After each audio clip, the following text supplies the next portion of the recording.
Eu quero compartilhar uma palavra ao teu coração, tomando como base 3 grandes homens de Deus. Eu quero falar sobre o socorro de Deus. O socorro de Deus. Se você me perguntar assim, pastor, o que mais chama a sua atenção na pessoa de Deus? O que mais que move o seu coração quando você, assim, começou a estudar um pouquinho, aprendeu mais de Deus? O que mais me chama a atenção em Deus é a sua soberania. A soberania de Deus é aquilo que traz uma fé tão grande ao meu coração e traz, assim, uma segurança tão grande de continuar caminhando, servindo ao Senhor, de saber que Deus é soberano. Deus é soberano sobre a minha vida, sobre a sua vida. Deus é soberano sobre toda a criação. Nada foge do controle de Deus. Nada. Nada sai do controle de Deus. Talvez eu e você possamos pensar assim: será que Deus continua tendo controle da história? Meu irmão, Deus continua e sempre terá o controle da história. Sempre. Sempre. E o que eu vejo às vezes tirando assim a paz do coração dos irmãos é quando eles passam por situações difíceis. Algumas delas sem explicação. Algumas podemos explicar, outras não. Você não vai conseguir explicação. Mas uma coisa eu tenho certeza: em qualquer situação, Deus continua sendo soberano. Sobre a minha vida, sobre a sua vida, sobre tudo que está acontecendo à sua volta. Até mesmo naquelas situações mais difíceis. Eu acredito que foi esse entendimento da soberania de Deus que levou Paulo a escrever e a dizer que todas as coisas contribuem para o nosso bem. Todas. A questão é que eu e você estamos vendo a nossa vida até esse momento. Nós não conseguimos ver além disso, a não ser que Deus nos revele. Eu quero caminhar com você hoje pensando na vida de 3 homens. Na vida de José, na vida de Daniel e na vida de Jeremias. 3 homens que passaram pelo poço. 3 homens que foram lançados em uma cisterna. E 3 homens que receberam de Deus o livramento. E quando olhamos para a história desses 3, nós percebemos que aquela atitude, aquele poço, aquela cisterna, trouxe benefícios para a vida dele. Tem algo que você precisa crer, você precisa ter fé. É que os problemas que chegarem na sua vida, ou que vão chegar, vão trazer benefícios para você.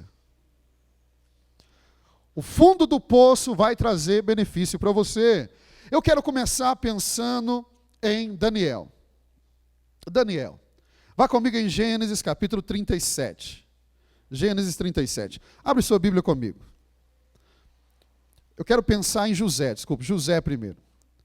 Gênesis 37. Quero pensar nesse homem, José.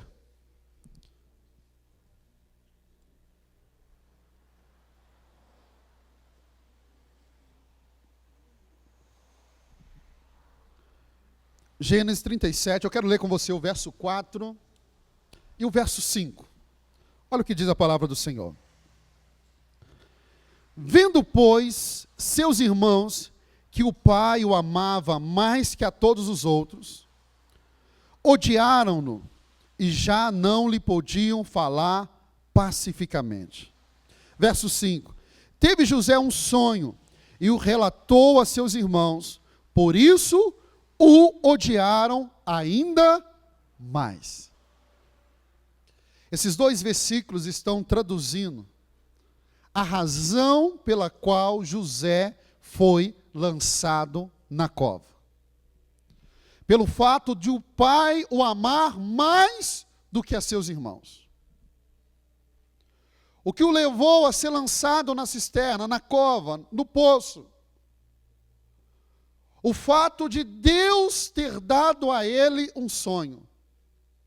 O que nós percebemos do que motivou os irmãos de José a lançá-lo no poço foi por causa do amor do pai, foi por causa do sonho que Deus deu, da promessa que Deus deu.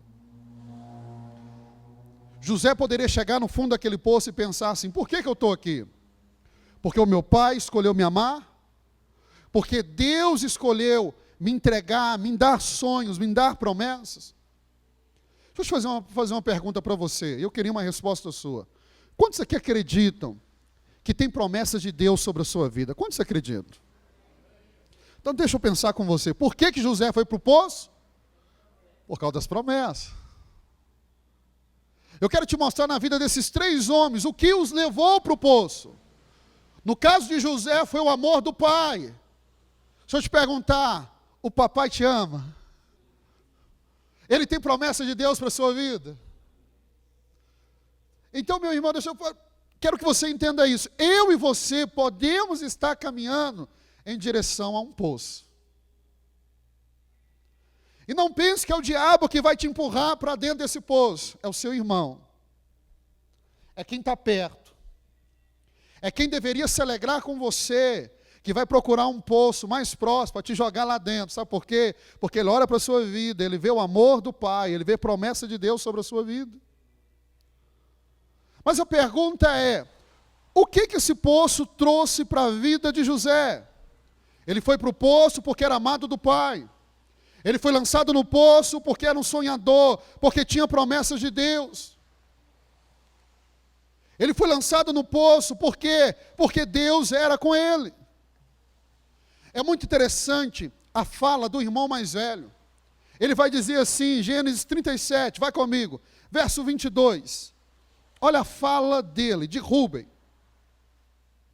Também lhe disse Rúben: não derrameis sangue, lançai-o nessa cisterna, algumas traduções poço, que está no deserto, e não ponhais mãos sobre ele. Isto disse para o livrar deles, a fim de o restituir ao pai. Verso 23. Mas logo que chegou José a seus irmãos, despiram-no da túnica. A túnica está lá de mangas compridas que trazia. Se você ler o texto um pouquinho antes, a túnica que o pai tinha feito para ele. E tomando, o lançaram na cisterna vazia e sem água. Interessante, no poço não havia águas. Quando eu e você estamos no poço, nós precisamos entender isso.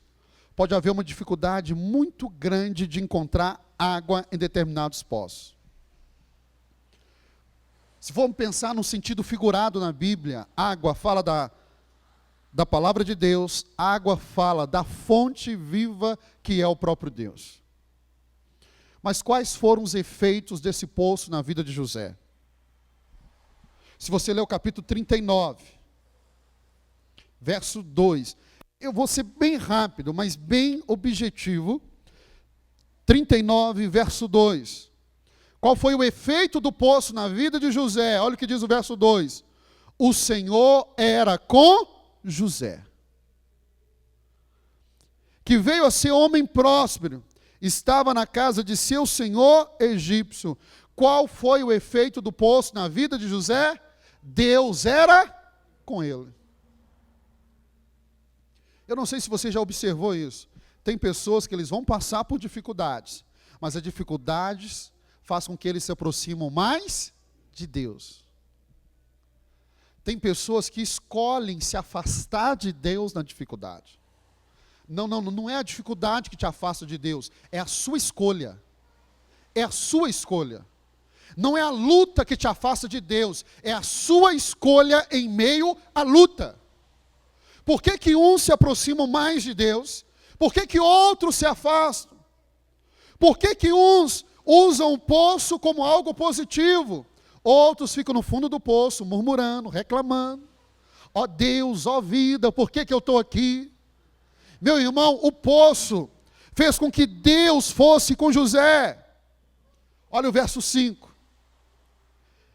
E desde que o fizera mordomo de sua casa e sobre tudo que tinha, o Senhor abençoou a casa do egípcio por amor de José. A bênção do Senhor estava sobre tudo que tinha, tanto em casa como no campo. Diga assim comigo, a bênção não está em um lugar, ela está sobre pessoas. Diga novamente comigo, a bênção não está em um lugar, ela está sobre pessoas. Adão estava no jardim e caiu.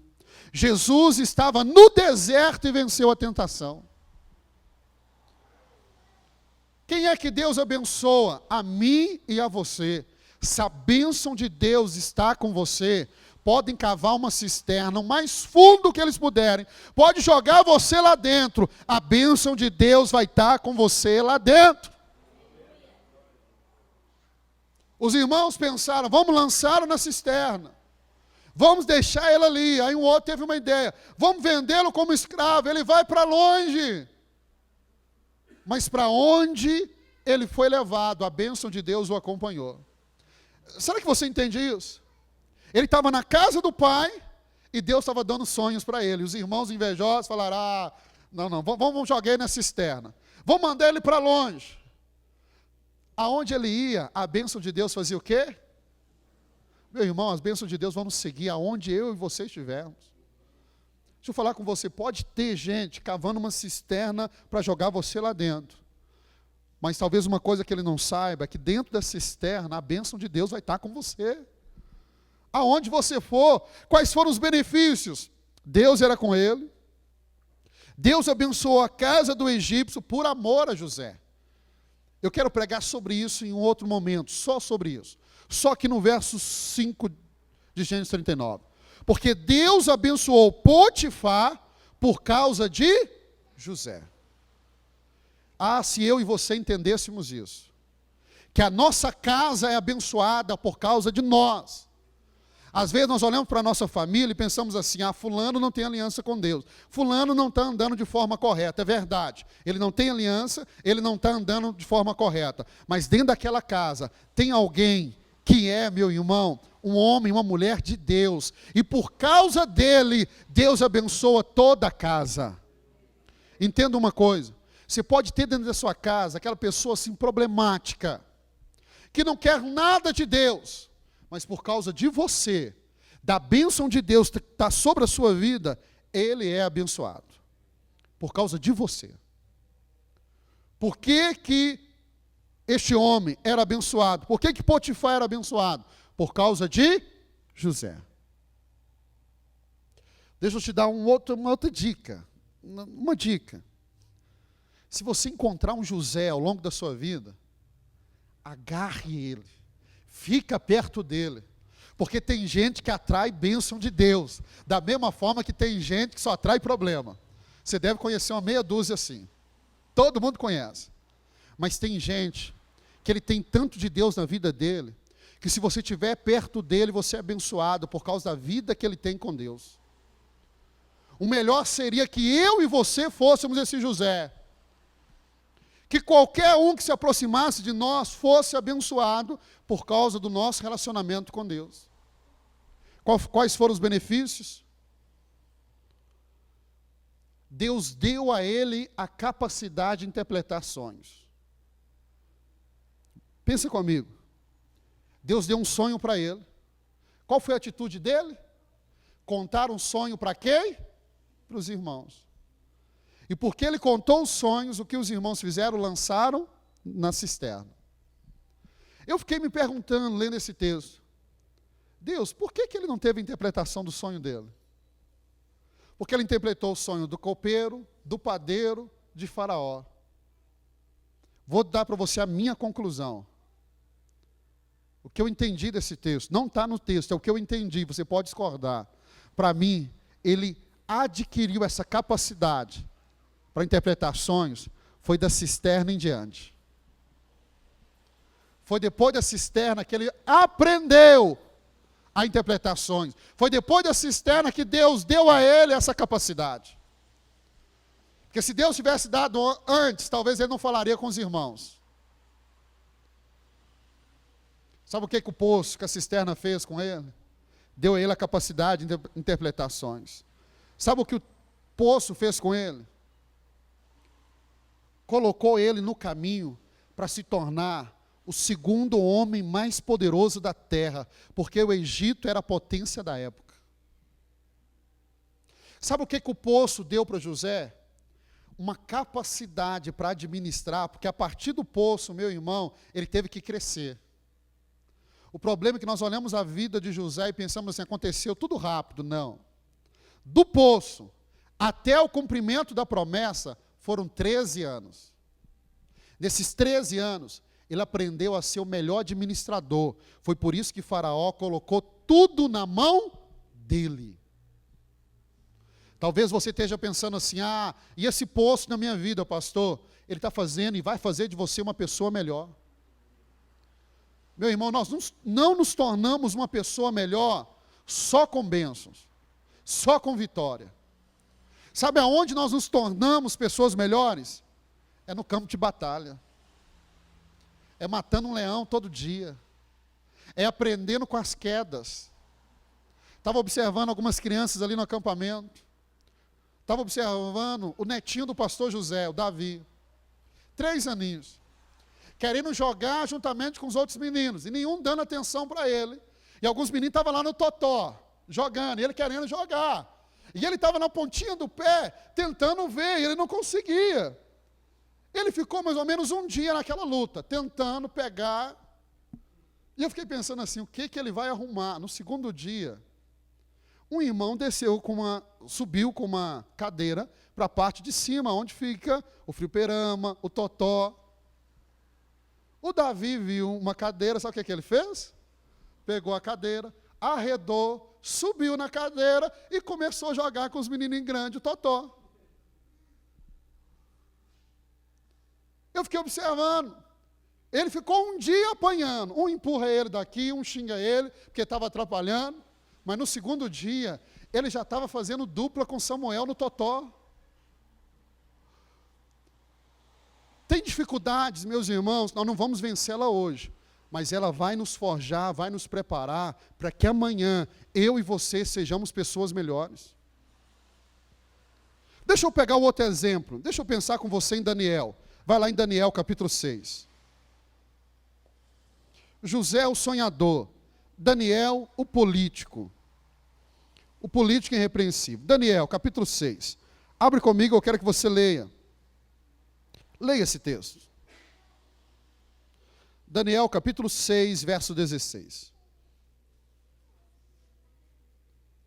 Daniel 6, 16 diz assim.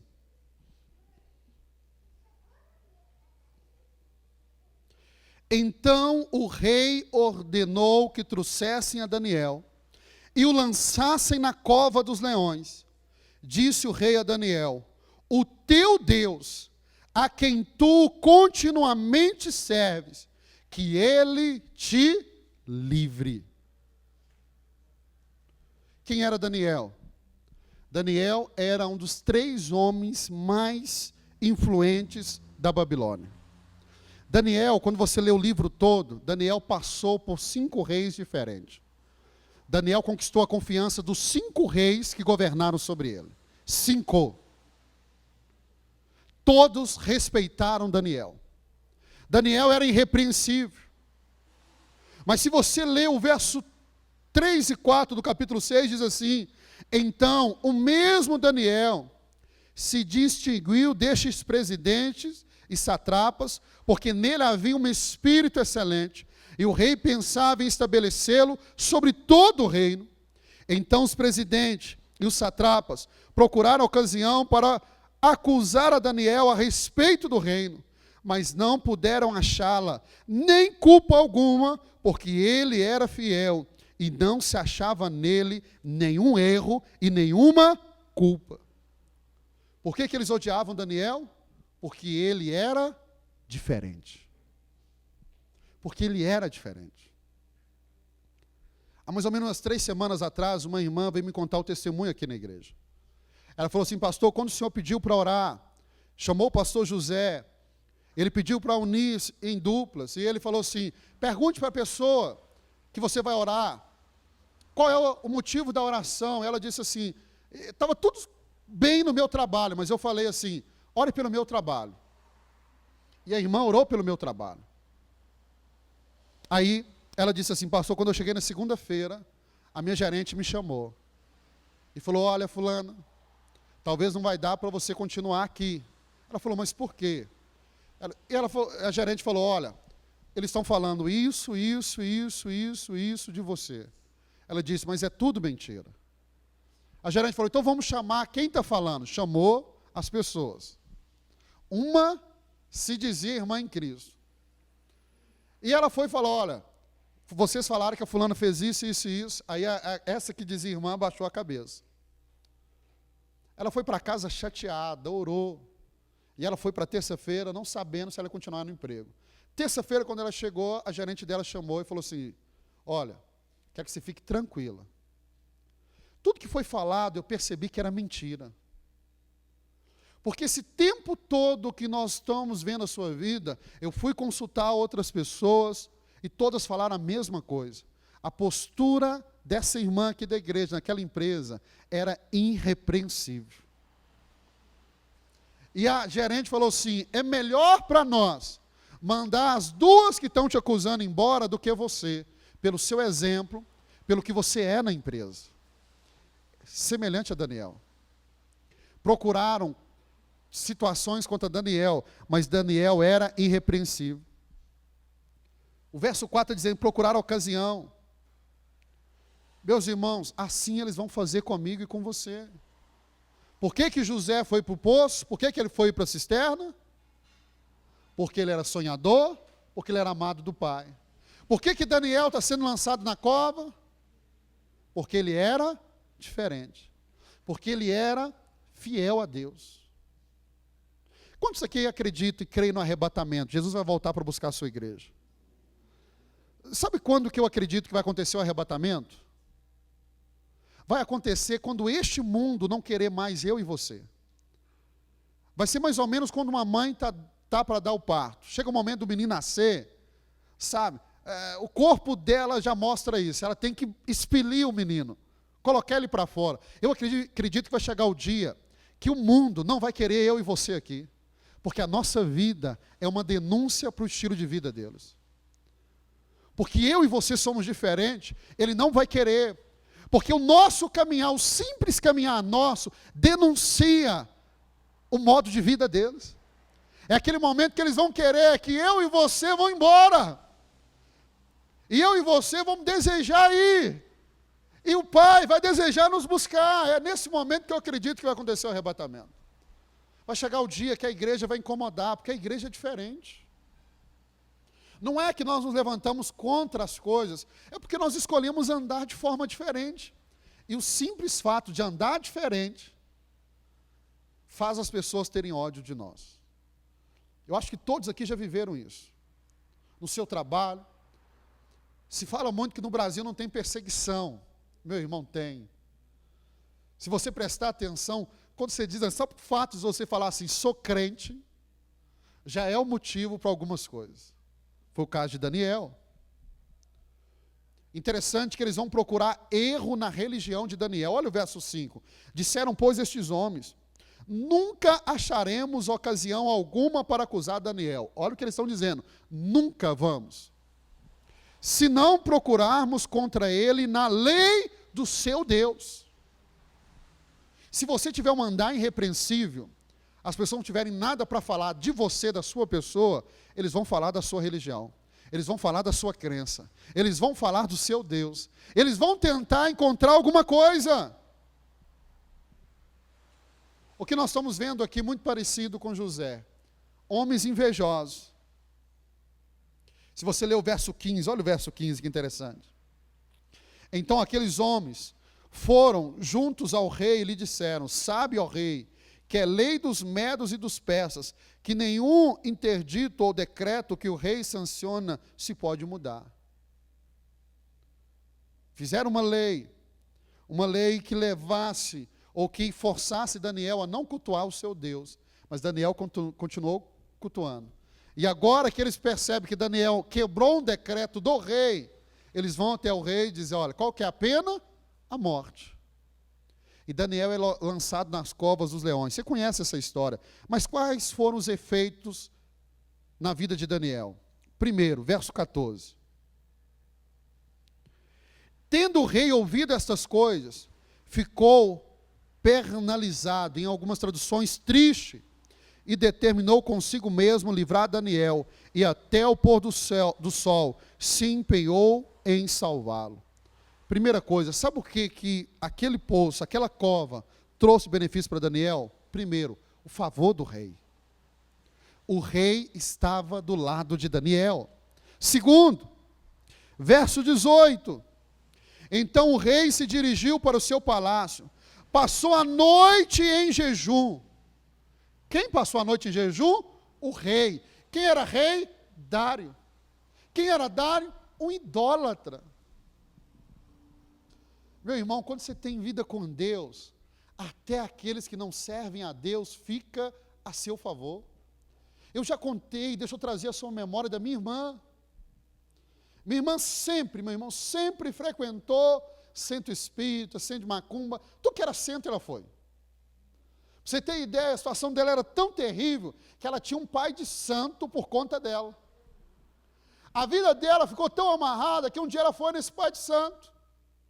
Foi lá no centro, na casa dele, entrou lá, falou, eu preciso de uma solução para a minha vida. O pai de santo olhou para ela e falou assim, olha, eu não consigo te ajudar. A única solução para você é procurar o seu irmão que é pastor, porque ele tem a solução para você. Meu irmão, eu acredito nisso.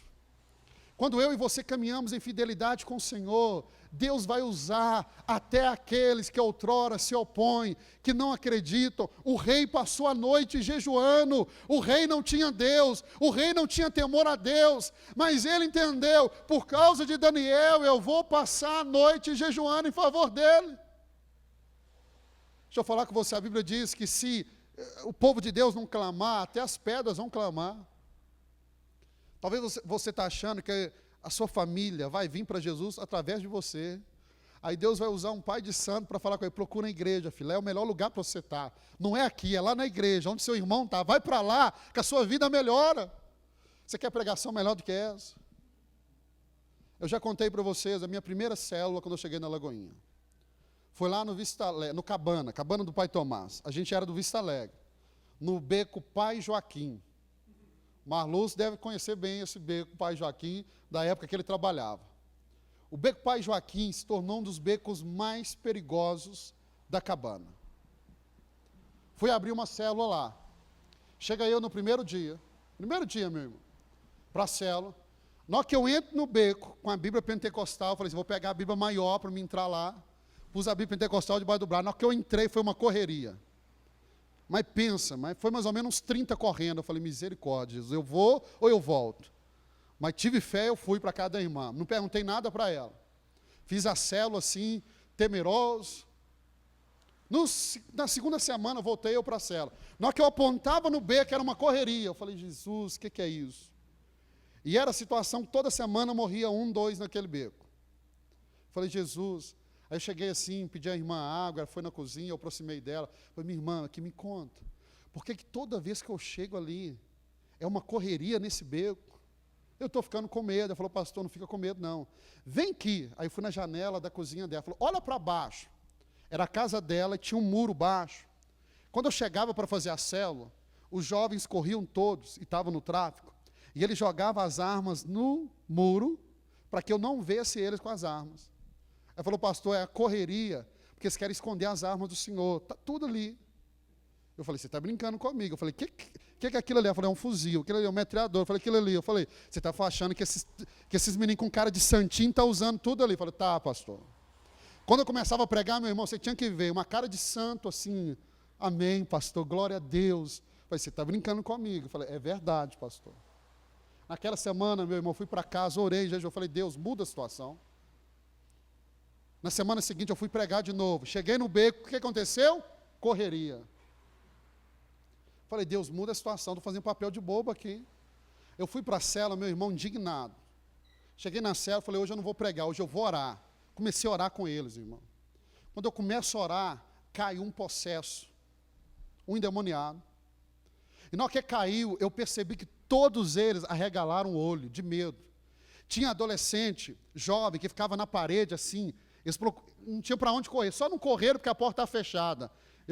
Na hora que eu vi aquele jovem demoniado, e o demônio falando na boca dele, todo mundo com medo, falei, achei a situação. Aí o demônio começou a falar, eu vou matar você. Aí a irmã falou assim, pastor, repreende, deixa o demônio falar não. Eu falei, não, deixa ele falar mais um pouquinho. Eu vou matar você. Meu irmão foi apontando para cada um. Na hora que eu vi que todo mundo estava com medo, eu fui lá e expulsei o demônio. Na hora que eu expulsei, eles começaram, pastor, como é que a gente faz para esse demônio não nos matar? Você tem que virar crente. Você tem que começar para ir para a igreja. Você tem que mudar de vida. Você tem que deixar aquelas armas. Sabe o que aconteceu? Começou um por um ir para a igreja. Eu lembro que tinha um lá, que era daqueles assim, mais difíceis. Ele falou, eu não vou, pastor. Eu não acredito nisso. Eu falei, tudo bem. 3 semanas depois, o pastor Alexandre me chama para visitar ele no hospital, porque tinha tomado 6 tiros. Eu voltei no noite da cela, falei, lembra do que o demônio pregou aqui para vocês? Falei, vocês ficam na igreja firme, porque senão, meu irmão, vai morrer todo mundo. É interessante, nós vamos começar o ministério de street dance aqui na igreja. Um dos jovens que vão vir dar aula aqui era dessa célula, de 12 anos atrás. Meu irmão, você precisa acreditar que se você tem compromisso com Deus, Deus vai usar aquele que é improvável para fazer o evangelho, meu irmão, que você prega, que você crê frutificar. O rei estava jejuando em favor de Daniel. Qual que foi o efeito do poço? Olha o verso 22. Vamos ler do verso 20, olha que interessante. 19. Pela manhã, a romper do dia, levantou-se o rei e foi com pressa à cova dos leões. Chegando-se a ele a cova, chamou por Daniel com voz triste.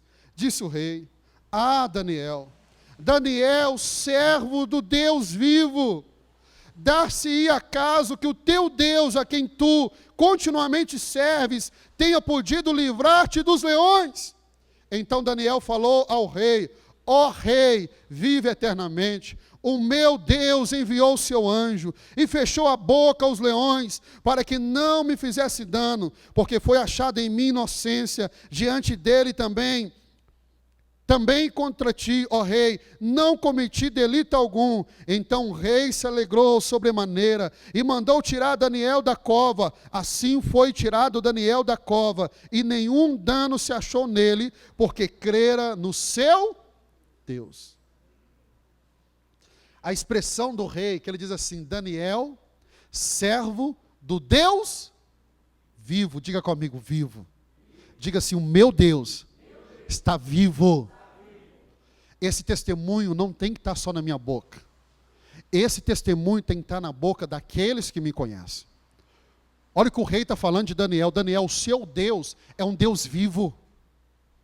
Quando ele afirma que o Deus de Daniel é vivo, ele está reconhecendo que o Deus de Dário, esse Deus idólatra, que o Deus de madeira dele não tinha vida, mas o Deus de Daniel tinha vida. O seu Deus é um Deus vivo. O seu Deus não está morto. O seu Deus ressuscitou no 3º dia. O seu Deus está sentado no trono. O seu Deus é soberano sobre a terra. Meu irmão, o seu Deus não está morto, ele está vivo. Deixa eu pegar o exemplo de Jeremias. Vai em Jeremias 38. E eu quero encerrar aqui em Jeremias 38. O verso 2 e o verso 3 diz assim. Jeremias 38, verso 2 e 3. Assim diz o Senhor, Jeremias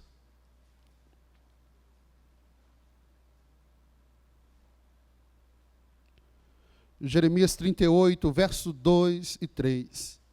Assim diz o Senhor, o que ficar nesta cidade morrerá a espada, a fome e a peste, mas o que passar para os caldeus viverá, porque a vida lhe será como despojo, viverá. Assim diz o Senhor, essa cidade infalivelmente será entregue nas mãos do exército rei da Babilônia, e este a tomará. Olhe para mim, eu li esses 2 versículos para você entender o que levou Jeremias para a cisterna. A nação de Israel está vivendo a iminência da invasão do rei da Babilônia. Desde o capítulo 1 até o último capítulo, o que está vivendo é esse cenário. Um cenário político que poderia ser visto por qualquer entendido da época. O Egito havia caído, o império sírio que havia se levantado após o Egito, agora estava caindo, e o império da Babilônia vem conquistando tudo. Qualquer um poderia olhar e perceber, é uma questão de tempo que eles vão chegar às portas da cidade do povo de Deus, de Israel, e vão conquistar. Eles estão conquistando as maiores potências. Fora isso, há o pecado do povo. E esse pecado trouxe o juízo de Deus.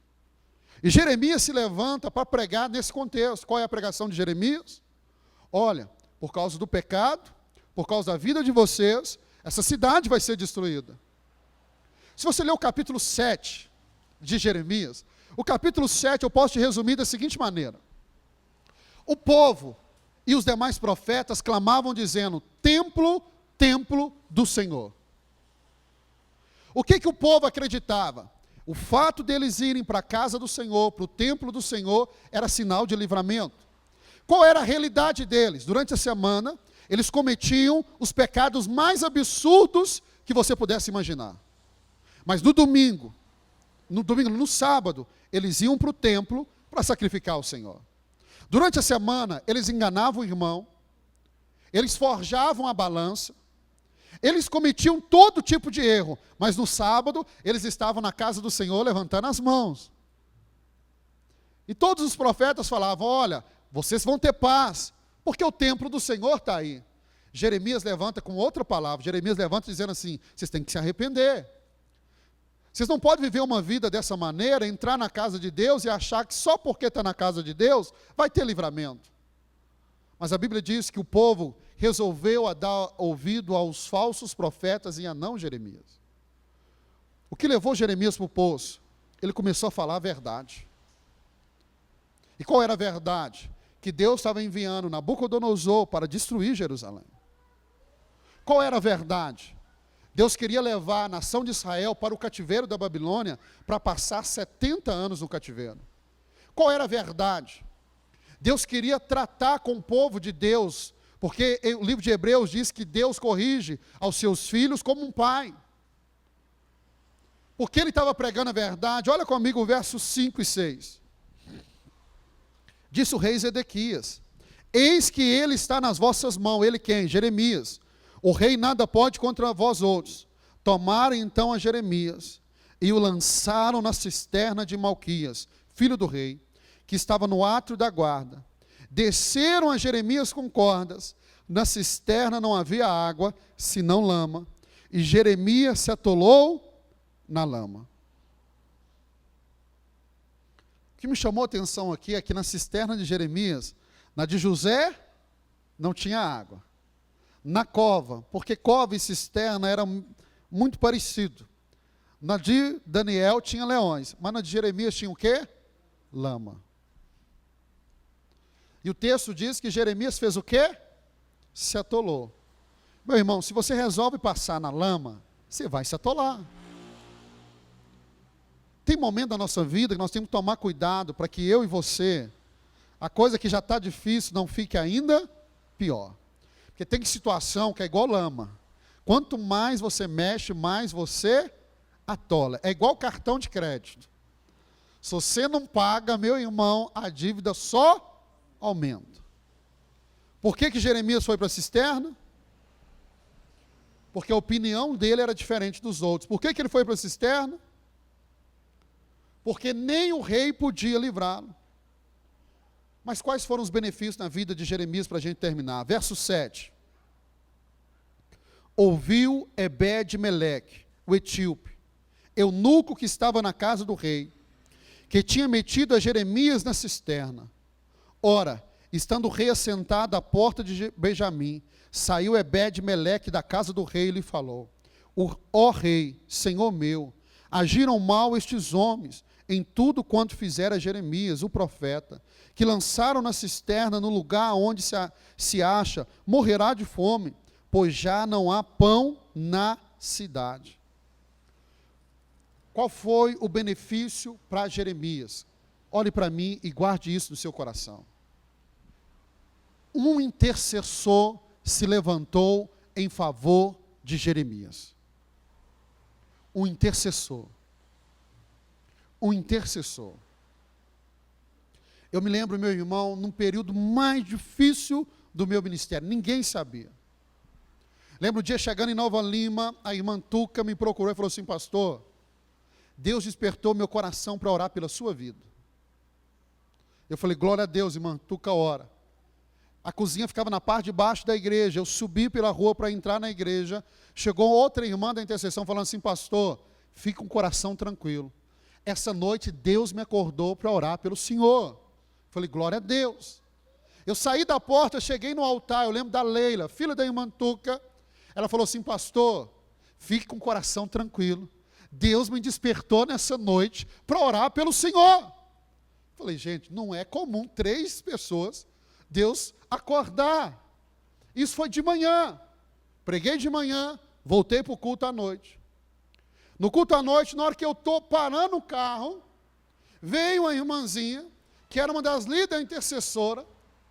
Ela vem correndo e fala assim: pastor, aqui, essa noite eu passei orando por você. Eu falei: a luta deve ser grande, porque já são 4 que o Senhor acordou.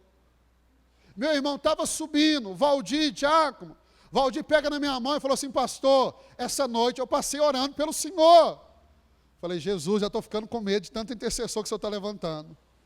Mas isso marcou a minha vida no momento mais difícil do ministério. Deus despertou pessoas para orar em favor da minha vida. Meu irmão, se você nunca teve uma experiência dessa, você vai ter ao longo da sua caminhada cristã. Pessoas vão chegar para você e vai falar assim: eu não sei porquê, mas Deus me trouxe você à memória, eu estava orando por você, estava intercedendo por você, estava clamando por você. Intercessores. O que Jeremias ganhou quando ele foi lançado no fundo do poço? Intercessor.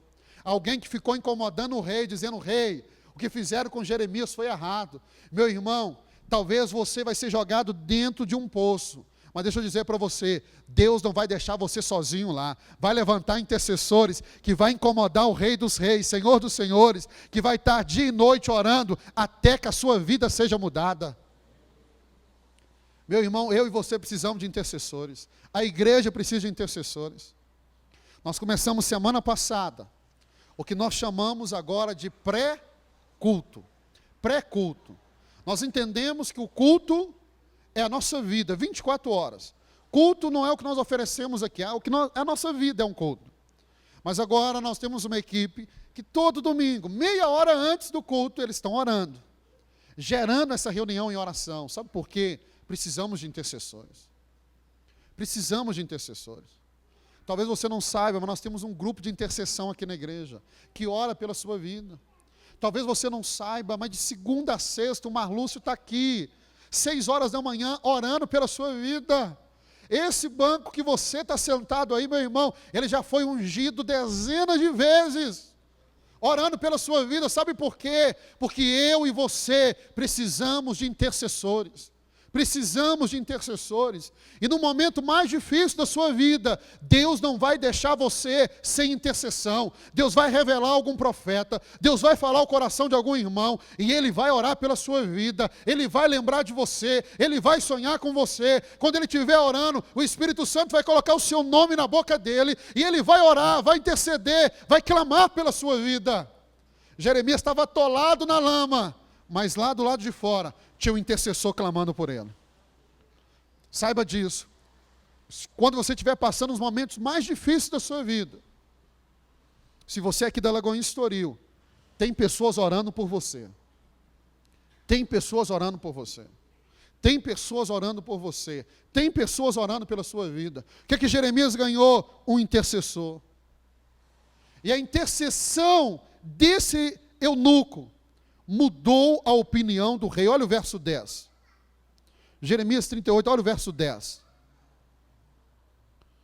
Então deu ordem o rei a Ebed-Meleque, o etíope, dizendo: toma contigo daqui 30 homens e tira da cisterna o profeta Jeremias, antes que morra. Olha a força que tem a intercessão. O etíope, o eunuco, mudou a opinião do rei. Meu irmão, eu creio nisso. Quando Deus olha para Israel, Ele diz assim: não encontrei um um sequer, que se colocasse na brecha em favor desse povo. A intercessão pode mudar o coração de Deus. A intercessão, meu irmão, pode fazer muito a meu respeito, a teu respeito.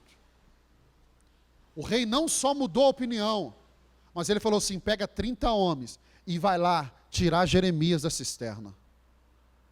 Vai lá. Deixa eu dizer para você, o seu Deus não vai deixar você morrer na cisterna, não vai deixar você morrer no poço. Quando você menos esperar, Deus vai mandar pessoas que vai ser, meu irmão, o seu escape, que vai ser aquele que vai lançar a corda para te tirar daquela situação. Entenda, você não está sozinho. Eu lembro de um irmão, e eu quero terminar aqui, fica de pé no seu lugar, quero ler 4 versículos com você.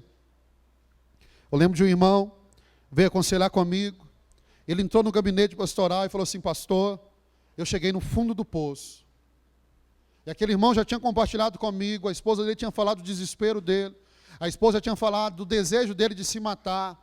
Eu lembro que ele entrou, sentou na cadeira e falou assim: pastor, eu cheguei no fundo do poço. Eu olhei para ele e falei: glória a Deus. Ele falou: pastor, o senhor não entendeu, eu cheguei no fundo mesmo. Eu falei: glória a Deus. Ele falou: pastor, o senhor está bem? Eu falei: estou, e você? Ele falou: não estou, eu cheguei no fundo do poço. Eu falei: glória a Deus. Ele: pastor, por que você está dando glória a Deus? Eu falei: porque não tem como você descer mais. Você concorda comigo? Está na hora de começar a subir, está na hora de ver o livramento de Deus. Deus vai intervir nessa situação. Meu irmão, eu não sei se você já chegou em uma situação dessa, mas entenda, Deus é Deus para mudar a minha vida e a sua vida.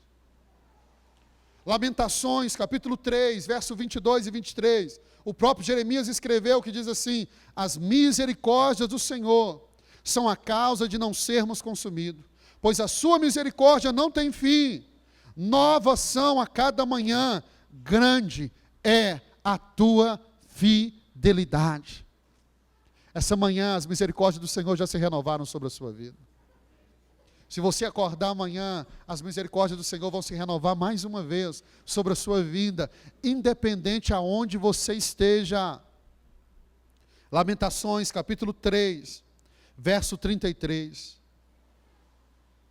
Lamentações 3, 33. O livro de Lamentações é tão interessante, e eu quero ler com você. Lamentações 3, verso 33, diz assim: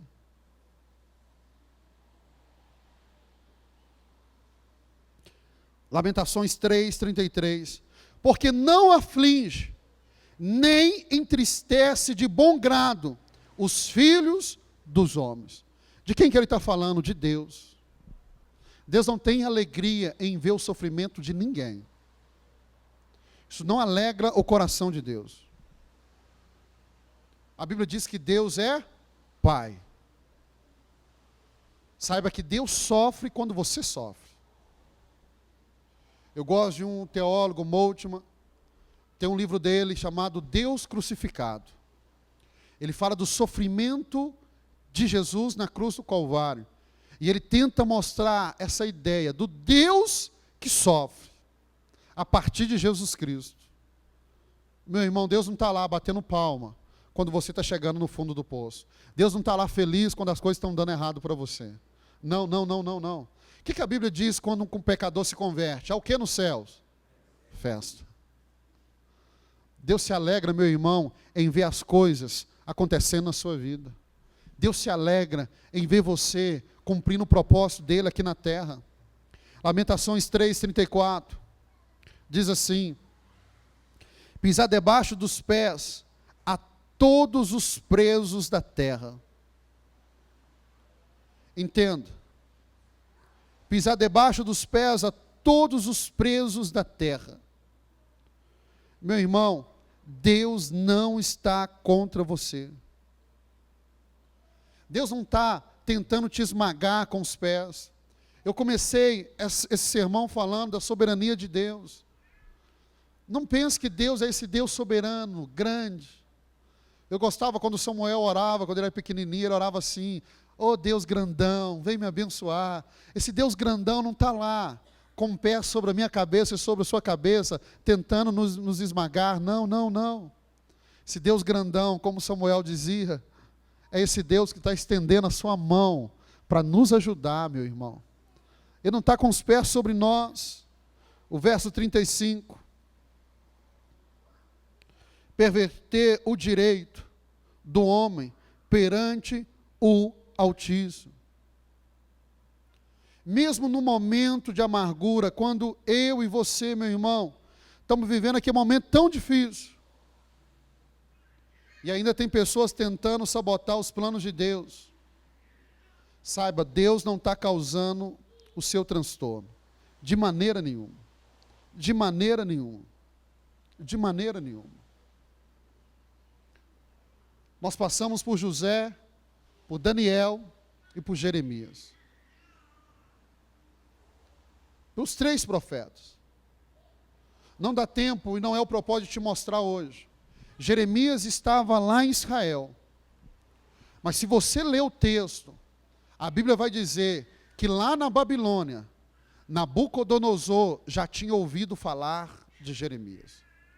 E quando Nabucodonosor dá ordem para o exército entrar em Israel, a ordem foi o seguinte: vocês podem matar todos, mas tem um profeta lá que vocês não vão colocar a mão. Para muitos, Jeremias estava no fundo da cisterna, atolado no barro.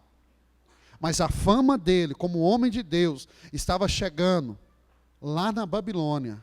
Nabucodonosor, no trono, sabia que em Israel tinha um profeta de Deus. Se você olha para a vida de José, você vai ver que o final da vida dele trouxe glória para Deus. Se você olhar para a vida de Daniel, você vai ver que a vida de Daniel trouxe glória para Deus. Se você olhar para a vida de Jeremias, a vida de Jeremias trouxe glória para Deus. Eu queria terminar essa mensagem, se você entender esse finalzinho, eu vou para casa feliz. A sua vida é para glorificar o nome do Senhor. Então por que eu estou no fundo do poço? Porque Ele é Deus, e Ele usa as coisas mais difíceis para entender, para glorificar o seu nome. Porque, meu irmão, é fácil o seu nome, o nome de Deus, ser glorificado quando você está no trono. Mas Ele é especialista, pegar pessoas que estão lá no fundo do poço, tirar eles do nada, e colocar eles em lugares que poucos assentariam. A sua vida é para a glória de Deus. Eu tenho aprendido isso.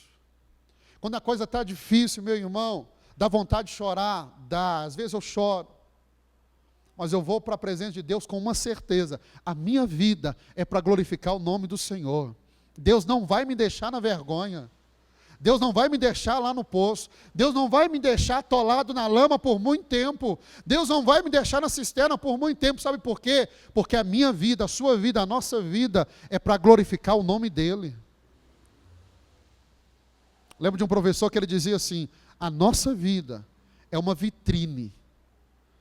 As mulheres aqui sabem bem o que é isso, quando você vai no shopping. Os homens não gostam muito.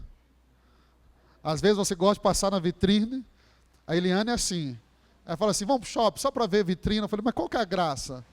Ela falou: não, é muito bom ver. Deixa eu falar para você, tem muita gente olhando para a sua vida. Talvez alguns aqui já perguntaram: por que tem tanta gente que gosta de olhar para a minha vida? Sabe por quê? Porque tem algo na sua vida que está chamando a atenção dele. Tem algo na sua vida que está chamando a atenção dele. Talvez você está pensando assim: é por causa dos meus talentos. É por causa do amor do Pai, é por causa dos sonhos, é por causa da promessa, é por causa do meu viver, não é por causa só disso, não. Porque tem algo em você que é diferente. Deixa eu contar uma historinha, o Ministério de Louvor pode vir aqui. Eu vi a historinha do vagalume. Não sei se você já ouviu a historinha do vagalume. Eu quero encerrar esse sermão com essa história do vagalume. O vagalume estava na floresta, fazendo o que ele sabe fazer melhor, de melhor, que é brilhar. Um dia a serpente começou a correr atrás do vagalume, querendo devorá-lo. E o vagalume está fugindo da serpente, a serpente atrás. Chegou um momento que o vagalume parou e perguntou à serpente: deixa eu te perguntar, eu estou na sua cadeia alimentar? A serpente falou: não. Você já comeu algum vagalume? A serpente falou: não. Você sabe qual o sabor que eu tenho? Vai que é um sabor ruim. A serpente falou, não sei. Aí o vagalume perguntou, eu não estou na sua cadeia alimentar. Você nunca comeu um vagalume, você não sabe qual o sabor que eu tenho. Por que você quer me devorar? A serpente falou, só por um motivo. E o vagalume perguntou, por quê? Porque eu não suporto ver você brilhar. Meu irmão, ao longo da caminhada, vai levantar irmãos como José, não vai querer ver a glória de Deus brilhando na sua vida. Vão se levantar pessoas que, assim como Daniel, que não suportam ver a sua vida andando assim, uma vida bonita na presença de Deus. O seu andar incomoda elas. Aí você pergunta, o que eu fiz? Você não fez nada. O simples fato de você andar na presença de Deus já incomodou as pessoas. E elas vão tentar contra você. Talvez porque você escolheu não andar pelo caminho da mentira e andar como Jeremias. A multidão está indo para um lado, mas você escolheu andar no caminho que o Senhor determinou para você. Talvez isso vai te levar para o fundo do poço. O irmão parou e falou assim, pastor, só me deu uma palavra, lá no início da Lagoinha Estoril, que era para me manter fiel. E antes de terminar a frase, eu disse, eu vou continuar dizendo, se mantém fiel. E ele disse assim, olha, de lá para cá a coisa piorou. Eu disse para ele, talvez piore mais. Eu falei, mas vai chegar a hora da melhora. Se você for aprovado por Deus, meu irmão, vai chegar o momento da virada na sua vida. Eu falei com ele, eu continuo com a mesma palavra. Você pode me encontrar daqui um mês na igreja e falar, pastor, piorou mais. Eu vou continuar falando com você. Se mantenha fiel. Se mantenha fiel. Se mantenha fiel. Eu falei com ele, eu estou indo lá para a igreja para pregar sobre o poço. Eu falei, você pode chegar no fundo do poço. E eu vou continuar falando com você. Se mantenha fiel. Porque a qualquer momento, o rei vai dar a ordem.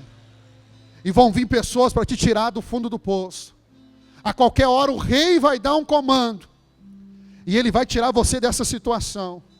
Eu falei, você não vai morrer no fundo do poço. Você não vai morrer atolado. A qualquer momento Deus vai despertar o coração de intercessores. Vão acordar eles de madrugada. Vão falar o coração dele que é para clamar em teu favor.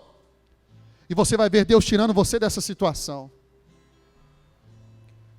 Tem muitas situações que nós resolvemos na força do nosso braço. Mas não tem coisa mais linda, meu irmão, do que ver o agir do Senhor naquela situação que nós achávamos que era impossível. Eu quero orar pela sua vida nessa noite. Eu quero que você saia daqui crendo nisso. Se Deus que é soberano vai tirar você de qualquer situação, por mais difícil que ela pareça, não se desespere. Não se desespere. Não se desespere. Pastor, mas eu estou chegando no fundo. Não se desespere. Deus está levantando intercessores a teu favor. Deus está levantando pessoas para orar por você. Deus está levantando pessoas para jejuar em favor da sua vida. Quando você entrar nessa igreja, saiba que você está entrando em um lugar que tem pessoas orando, jejuando por você. Pessoas que estão chorando por você. Pessoas que estão derramando lágrimas para que a bênção do Senhor chegue na sua vida. Talvez você que é o mais interessado, não esteja orando como os intercessores estão orando. Hoje pela manhã, antes da ministração, estava vendo alguns intercessores lá na reunião, lá nesse retiro. Via uma das irmãs sentada num quiosque chorando, falando assim, Deus, derrama do teu Espírito Santo. O culto estava acontecendo, eu estava ajudando o Tênis no churrasco. Aí chegava uma irmã em lágrimas, falava, Tênis, eu quero te abraçar, quero te agradecer. Veio o Cris, falou assim, Tênis, eu quero te agradecer porque há 4 anos atrás, você estava na porta da igreja. E a minha esposa encontrou com você. E eu só estou na Lagoinha Estoril, porque aquele dia você estava na porta. E o Tênis falou, pastor, o que está acontecendo lá no salão? Que as pessoas estão saindo chorando. Eu disse para ele, eu não sei o que está acontecendo. Mas eu sei quem gerou isso. Eu falei, sabe aquela irmã que estava ali chorando, para que Deus derramasse do Espírito Santo? Enquanto nós estávamos aqui trabalhando, eu falei, eu não sei o que Deus está fazendo, mas eu sei quem estava gerando esse mover dentro daquele salão. Quando eu estava para ir no carro, a Glorinha chegou e falou, pastor, que dia que o senhor prega aqui? Eu falei, eu acho que é amanhã. Ela falou, então eu vou convocar os intercessores, porque o céu vai descer aqui amanhã. E eu tenho certeza, meu irmão, que amanhã, ali no retiro, Deus vai fazer algo sobrenatural. É porque o pastor Walter vai pregar? Não! É porque Deus levantou intercessores para gerar isso. E eu quero profetizar sobre a sua vida. Deus vai levantar intercessores em favor da sua vida. No momento mais difícil da sua vida, não se desespere. Deus está despertando pessoas para orar a teu favor, orar pela tua vida. Orar por você. Pessoas que não te conhecem, mas o Espírito Santo vai falar com elas. Ore por eles, ore por elas, ore, ore. E elas vão derramar lágrimas em favor da sua vida. Com seus olhos fechados. Talvez você vai ser um intercessor agora em favor de alguém. Talvez você vai ser esse instrumento. Enquanto o ministério de louvor vai declarar uma canção, coloque a sua vida diante do Senhor. Mas quem sabe, Deus está te levantando como intercessor de alguém hoje. Ore por alguém, ore por alguém. Enquanto nós vamos entoar uma canção ao Senhor.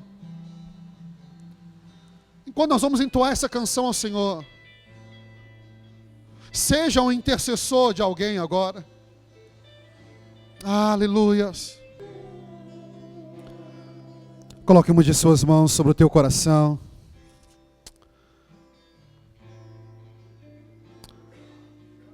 Pai, Tu és soberano. A nossa vida está em Tuas mãos. O controle da nossa vida é totalmente Teu.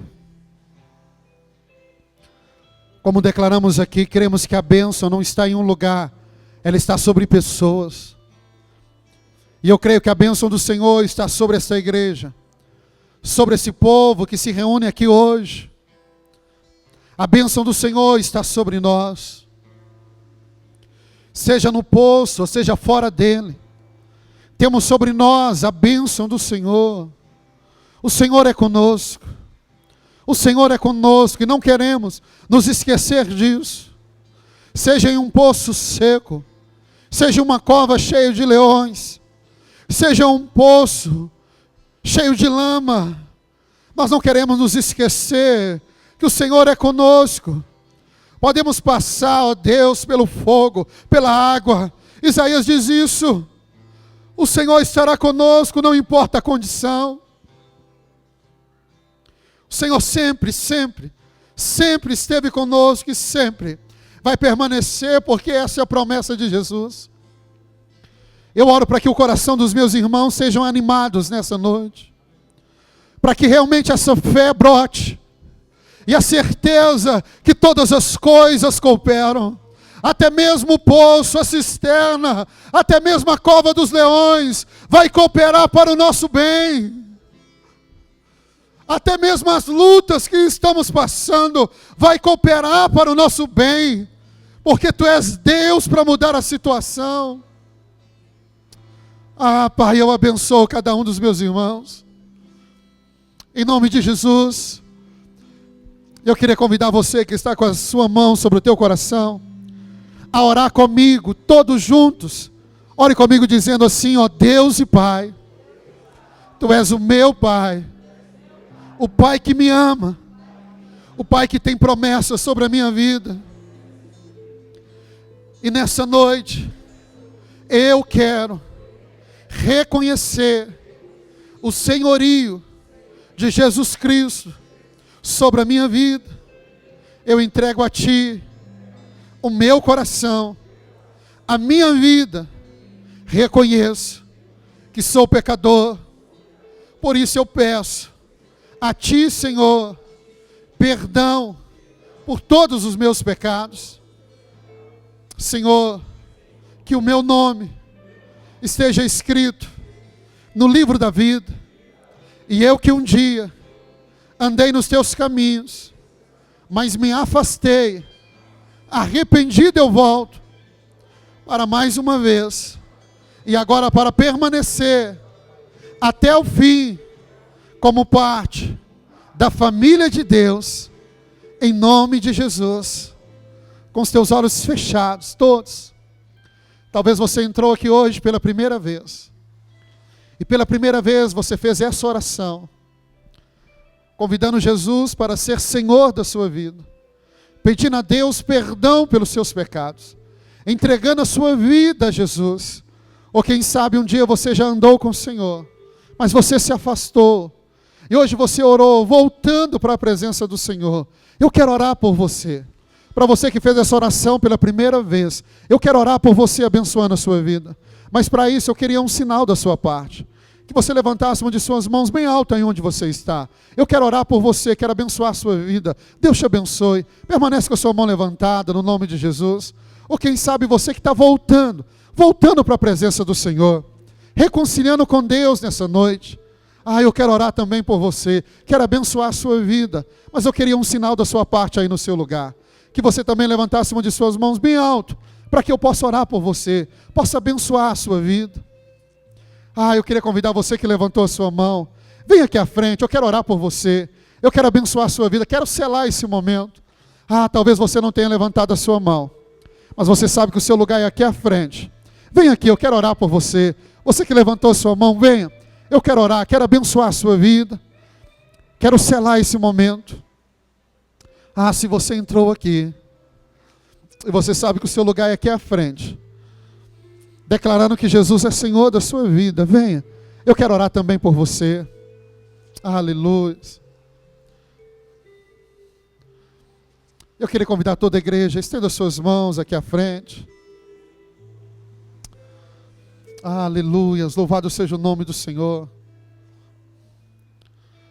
Pai, em nome de Jesus, nós abençoamos a vida da nossa irmã. Cremos que há uma festa tão grande sendo feita agora nos céus, pela vida dela.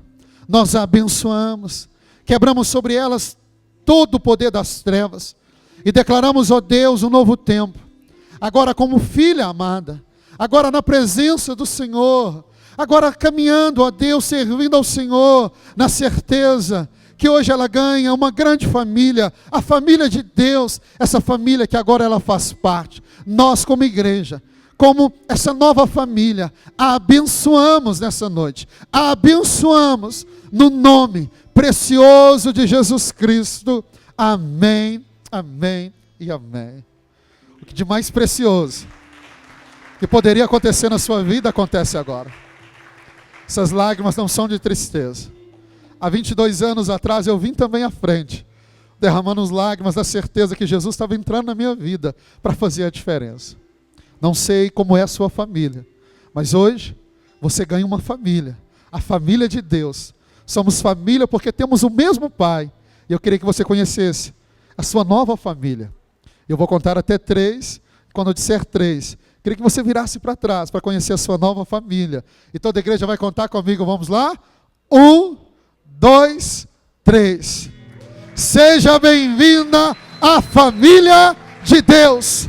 Seja bem-vinda, bem-vinda, bem-vinda à família de Deus. Louvado, louvado seja o nome do Senhor. Louvado seja o nome do Senhor. Seja bem-vindo à família de Deus.